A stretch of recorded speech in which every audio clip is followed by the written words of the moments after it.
Permissão concedida. Permissão concedida. Amados, como que eu vou fazer para olhar para a igreja? Quero olhar para a igreja. Ficar igual quando você vai assistir jogo de tênis, né? Partida de tênis, já viu a plateia? Tem que ser assim, ó. Desse jeito. Pode começar? Nem para a direita nem para a esquerda, viu? Tá bem. Bom, eu queria falar. Pode olhar nem para a direita nem para a esquerda. Eu não estou muito acostumado, tá? Vai ter hora que eu vou ficar olhando nessa cara, tudo bem. Seja bem-vinda, amiga. Faça de conta que a casa é sua, inclusive. Fique à vontade, tá? Obrigada.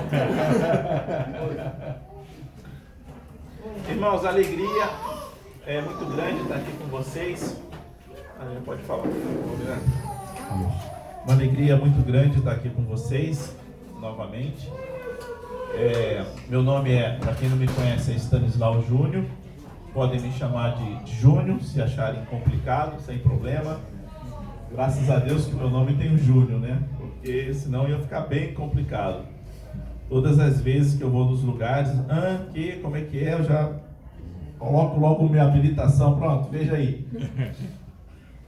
Sou casado com a Miriam, nós nos convertemos praticamente juntos, né? Com 18 aninhos. A gente começou a namorar com 16 aninhos de idade.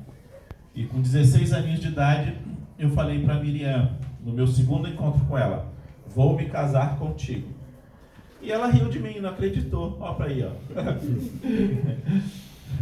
Mas acho que nem eu mesmo acreditaria, né? E como é que pode um jovem falar com 16 aninhos para alguém que vai se casar, né? Mas quando eu comecei a relacionar com a Miriam, eu já tinha plena certeza, mesmo ímpio, não sei explicar isso daí, eu tinha uma plena certeza que ela seria minha esposa. E aí depois ela se converteu, primeiro do que eu, e me deu um pontapé, né? Falou que queria Jesus, e que não dava pra gente continuar junto porque eu era kardecista, e ela cria que seria um empecilho para a fé dela, né? E eu fiquei muito mal com aquilo, né? Eu fiquei, como é que pode ela me abandonar por esse Jesus, né? Mas o Senhor usou aquilo para ministrar no meu coração e me revelar também a pessoa de Jesus. E nós nos convertemos, né? Me converti. Aos 21 anos de idade nós nos casamos. Com 22 anos tivemos o primeiro filho. Com 23 anos a segunda filha. Com 27 anos o Senhor estava nos chamando como missionários para Rondônia. Nossos filhos eram pequenos quando nós fomos para lá. E como nós fomos enviados por uma comunidade evangélica de Honório Gurgel, onde eles estavam recebendo muita ajuda do Moisés Cavaleiro de Moraes, de Porto Alegre. E o Ion, nessa época, era um presbítero bem novinho lá. E aí então, o Moisés achou por bem, teve uma vez que, acho que no ano de 90, o Moisés não pôde ir lá, e mandou então o Ion. E o Ion foi, e vocês conhecem o ministério desse polaco, né? Sempre foi desse jeito, tá? Sempre foi assim.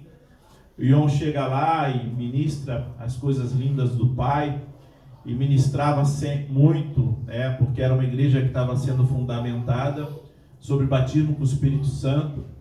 Então muitas pessoas em Rondônia tiveram experiências assim com o Ion, de serem batizadas com o Espírito Santo, de serem cheias do Espírito Santo. E foi através desse relacionamento que eu comecei a conhecer o Ion, e ele começou a nos ajudar lá em Rondônia. Fomos ordenados presbíteros lá, né? Eu e outro irmão, e começamos então um relacionamento. No meio da caminhada, o Ion achou bom convidar o Mário de Salvador, e eles caminharam juntos em Rondônia por algum tempo. Mas depois também houve um afastamento do Ion, né? E nós, em 2018, sentimos fortemente no nosso coração de voltar a ter esse relacionamento. E o Senhor nos trouxe de volta para o Rio de Janeiro para estar vinculado novamente com o ministério dele. E aí o Senhor nos direcionou também para a Volta Redonda, passamos por aqui. Então, enfim, estamos ali em Volta Redonda hoje, cooperando com o Senhor e buscando ser úteis, continuarmos sendo úteis no reino de Deus. Uma alegria estar aqui com vocês. Eu quero... Minha esposa, Miriam, está aqui, e eu falei com ela que ela vai ter toda a liberdade para, se ela quiser pontuar alguma coisa, me lembrar algo que seja importante, para que a gente possa estar ministrando juntos aí. Eu quero falar com vocês algo que ajudou muito no meu casamento, quando eu tive revelação desse assunto, sobre as 5 linguagens de amor. Mas... antes é bom lembrar que quando Paulo fala lá em Efésios 5, ele está falando acerca de casamento, e Paulo fala assim: grande é este mistério, mas eu me refiro a Cristo e a sua igreja. Na verdade, o nosso casamento e os nossos casamentos, os casamentos dos homens, deveriam servir para que fosse uma parábola, um espelho do casamento de Cristo com a noiva. Então, o nosso casamento, ele serve para manifestar a glória de Jesus com a noiva. Então, sobre nós fica uma grande responsabilidade, porque Paulo abre um parênteses ali naquele texto para falar isso, né? Para nos levar a uma dimensão muito maior do que é casamento. Ele está lá falando dos deveres do marido, dos deveres da esposa, e no meio da conversa ele fala: olha, gente, grande esse mistério, mas eu me refiro a Cristo e a igreja. Então, o nosso casamento deveria servir para expressar a glória de Jesus com a noiva, o amor de Jesus com a noiva, a sujeição espontânea e voluntária da noiva para com Jesus. Existe mais de 2000 anos aí de casamento, e esse casamento será levado por toda a eternidade. Assim deve ser também o nosso casamento. Você não vê em nenhum momento a noiva falando: não, eu quero me separar do noivo, não queremos mais viver juntos, não nos amamos mais, não aguentamos mais viver juntos. Não existe isso. Então, que isso assim aumente a nossa responsabilidade de nós meditarmos mais sobre isso, que existe um propósito muito mais sublime pelo qual nós estamos juntos. O propósito é que Deus quer que eu e a Miriam reflita para a sociedade a glória de Jesus com sua igreja. E em Hebreus fala: digno entre vós seja o matrimônio, bem como o leito sem mácula, porque Deus julgará os impuros e os adúlteros. Digno de honra. Então, o autor de Hebreus está falando: olha, tenham o casamento em máxima honra, honrem, né? Deem valor a essa aliança, que foi uma aliança criada por Deus. O casamento não é uma aliança criada por homens, não foi inventado por homens, não partiu pela cabeça de um homem. É um projeto que nasceu no coração do Pai. A aliança entre um varão e uma varoa diante do Senhor. Então Paulo lá está falando, né, o autor de Hebreus está falando: tenham o casamento em máxima honra. Ora, se temos que ter um casamento em máxima honra, nós temos que ser os primeiros a levantar a bandeira do casamento e a dizer para essa sociedade: casamento é bom, porque Deus não cria besteira. Deus não criou o casamento para dar errado. Deus não criou o casamento para ser problemático, para que as pessoas se suportem. Não foi para isso. Deus criou o casamento para expressar a glória maravilhosa, linda de Jesus com sua noiva. Então eu penso que Deus quer que nós tenhamos bons casamentos. Deus não quer que eu tenha 35 anos de casamento com a Miriam. Veja bem minha situação. 35 anos de casamento, você olha para frente, serão mais 35 anos. Nossa, cara, 35, nossa, vou ter que suportar essa mulher por mais 35 anos. Bom, a Bíblia fala que eu não posso casar de novo. Se eu não posso casar de novo, então vai ter que ser, né? Vai fazer o quê? Não, eu não penso isso. Não pode ser isso, irmãos. Não pode. Eu tenho que chegar com 50 anos de casado e estar mais animado no meu casamento, mais cheio de alegria, mais cheio de gozo. Porque afinal de contas, quando Jesus transforma 400 litros de água em vinho, foi no casamento. 400 litros. E o vinho do fim estava melhor do que o vinho do início da festa. Isso aponta então para o nosso casamento, né? Vai tendo uma ascendência, um crescimento, né? O Júnior e a Miriam com 21 aninhos, se amando, todo apaixonado, né? Tudo no lugar, cabelo no lugar, e outras coisas mais no lugar, tudo certinho, né? Aí no mundo começa assim, e aí, né? A gente tem casos aí na sociedade, tudo quanto é jeito, né? Grandes casamentos, né?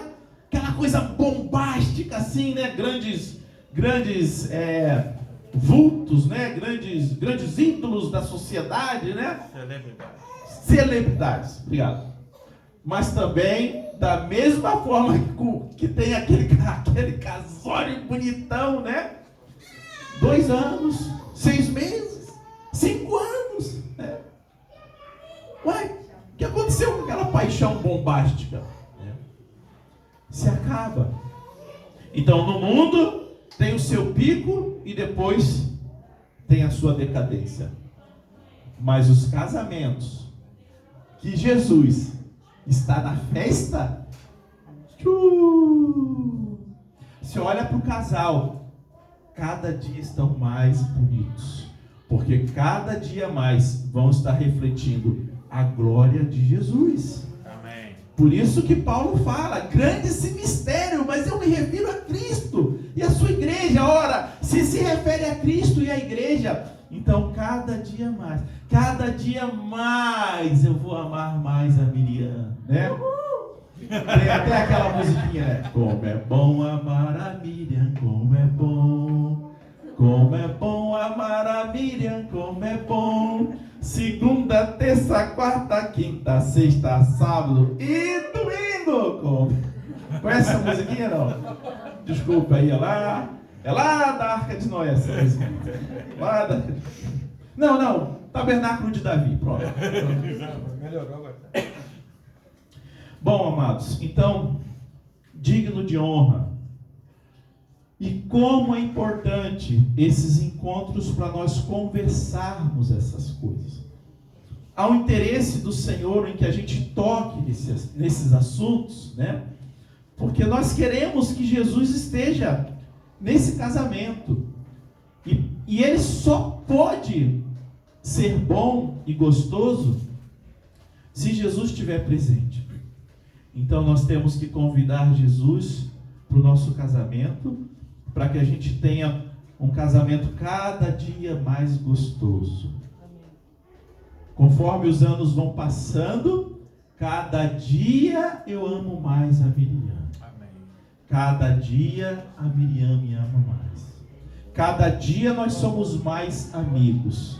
Cada dia nós nos curtimos mais. Cada dia nós namoramos mais. Há uma glória do Senhor nisso. E para mim, irmão, só serve se for assim. Tu já pensou se não fosse desse jeito? Que problema seria para o meu casamento um negócio desse? Nossa.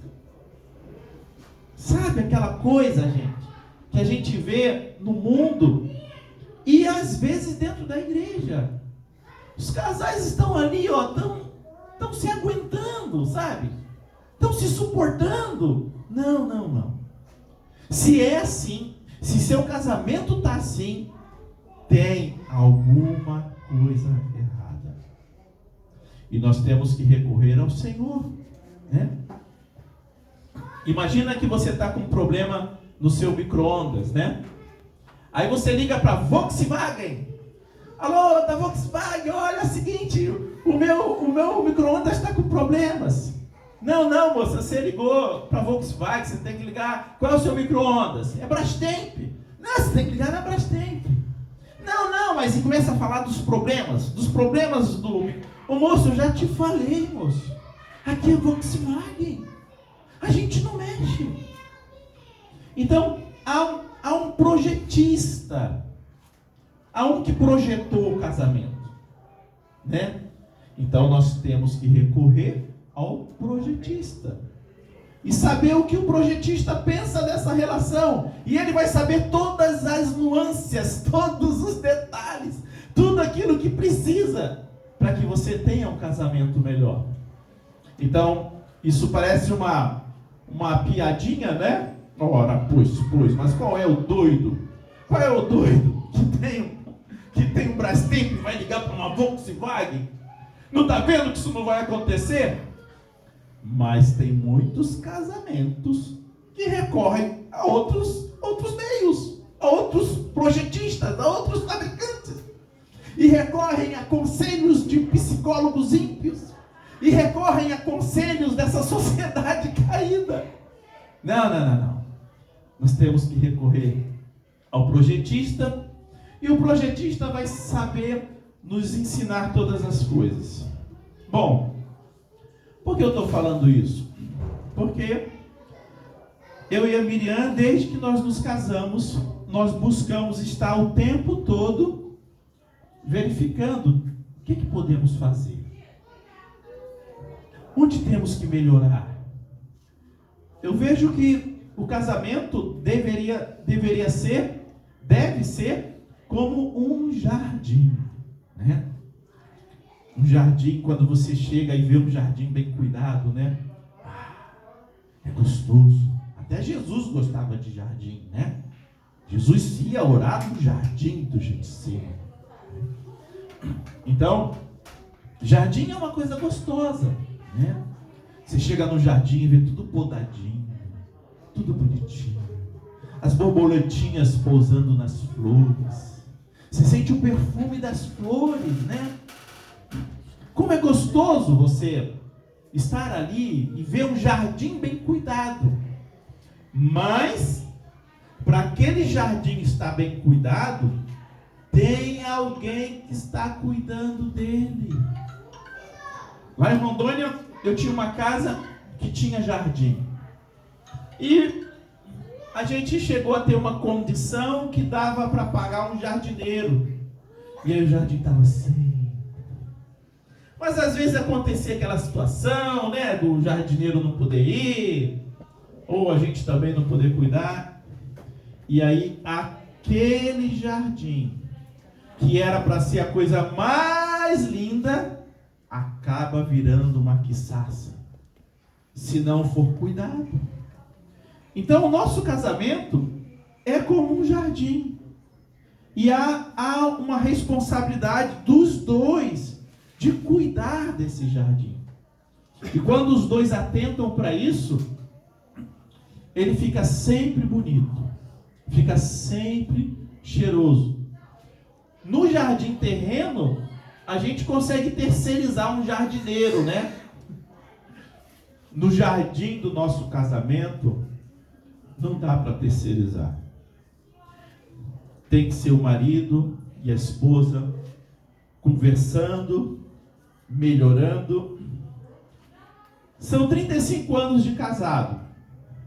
Se eu perguntar para vocês, Júnior e Miriam, tem coisas para vocês melhorarem do jardim?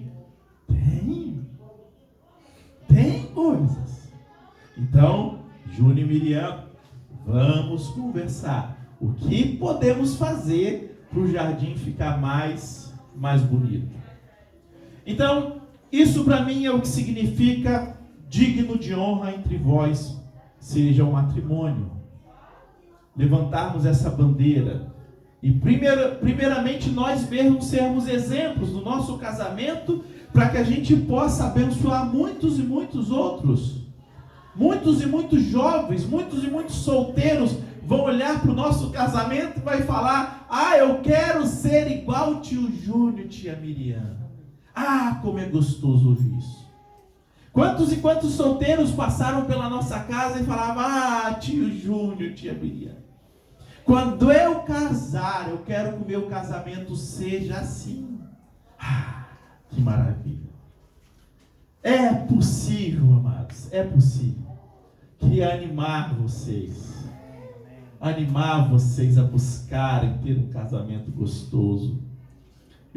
Em 95, 96, eu convidei o Thelmo e a Heloísa, nós convidamos Thelmo e Heloísa através do Ion. O Ion falava muito do Thelmo e da Heloísa, né?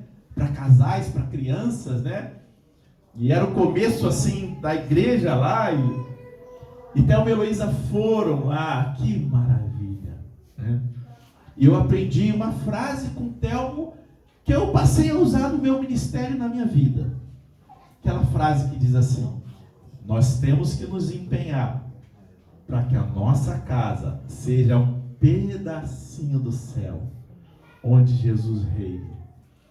E aí nós aprendemos isso e incorporamos isso no nosso casamento e começamos então a nos empenhar para que a nossa casa fosse então um pedacinho do céu. Possivelmente nós vamos fazer uma live com Thelmo e Heloísa. Convidamos eles aceitaram e a gente está assim muito feliz de poder ouvi-los novamente, né? Thelmo e Heloísa é um casal assim doce, né? Não sei se vocês conheceram. Você chega perto do Thelmo e da Heloísa, aquela docilidade, aquela coisa gostosa. Bom, então como foi que eu descobri esse assunto? Eu descobri esse assunto através de um livro. Falaram bem desse livro, eu fui ler e achei assim uma preciosidade. As 5 linguagens de amor. Onde o autor do livro, ele explica que existem várias formas de manifestação do amor, né? E são linguagens. E que as pessoas, normalmente, elas têm uma tendência de falar mais alguma determinada linguagem. Elas têm uma facilidade de expressar amor mais de um jeito. E outras expressam amor de outro jeito. Então suponhamos que a sua linguagem de amor seja toque físico, por exemplo, onde você se sente amado quando recebe um abraço, onde você se sente amado quando recebe um beijo, um carinho. E suponhamos que a sua esposa, a linguagem de amor dela seja serviço. Então você fica dando carinho, carinho, carinho, e a esposa fica dando serviço, serviço, serviço. O que pode acontecer? Eu não me sinto, o marido não vai se sentir amado porque ela dá serviço, mas isso não é a minha necessidade. E a esposa, por sua vez, poxa, esse homem não me serve, ele não atende minhas necessidades, ele não me ama. Então fica um descompasso no casamento. É como se um estivesse falando I love you, I love you, I love you, e o outro fala francês. O que quer dizer I love you, né? Ou o francês je t'aime, je t'aime, je t'aime, e o outro fala inglês. Então esse assunto ele acrescentou algo no meu casamento e me fez atentar para outras coisas no meu relacionamento com as pessoas, porque Deus é aquele que domina com plenitude todas as linguagens, todas as formas de expressão de amor, porque Deus é amor. E pode ser até que existam outras linguagens. O autor do livro coloca que basicamente são 5 linguagens. E então trouxe um acréscimo, né? E no meu casamento acontecia exatamente assim. Eu venho de uma família onde era muito importante o toque físico, o beijo, o abraço. A Miriam vem de uma família onde era muito importante o serviço. E no início do nosso casamento, tinha assim aquele descompasso, né? E nenhum dos dois podia falar que não amavam um ao outro, né? Os dois se amavam, mas cada um na sua linguagem. O que eu procurei fazer? Eu procurei então me atentar para isso e dar mais serviço para Miriam. E eu me lembro que enquanto eu estava buscando aprender isso, eu estava na cozinha lavando a louça e de repente a Miriam ficou perto assim no balcão lá de casa e ficava assim, ó. E eu não via lógica nenhuma naquilo. Eu, amor, não estou entendendo. Então eu vou fazer outras coisas, você vem lavar a louça. Eu tenho outras coisas para fazer. E ela falava assim, mas é tão gostoso ver você lavando a louça, pai. De alguma forma, aquilo derretia o coração dela. E na medida que eu fui melhorando em dar serviço para ela, ela foi melhorando em dar outras coisas. Então é assim. Por que isso é importante? Sobrava tempo. Ó. Por que isso é importante? Porque é responsabilidade minha fazer com que o tanque de amor da Miriam esteja cheio. O objetivo desse assunto, desse tema, é eu melhorar.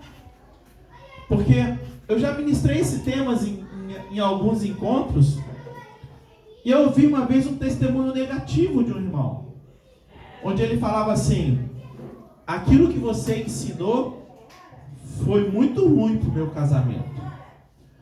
Porque minha esposa agora só vive me cobrando de que eu não amo ela daquele jeito que você falou que tinha que ser.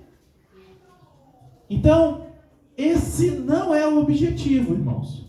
O objetivo, ao ouvir, quando eu fui estudar esse assunto, era, Senhor, o que eu devo fazer para falar a linguagem de amor dela? Porque todos nós vamos ter uma ou duas linguagens de amor que a gente faz com facilidade.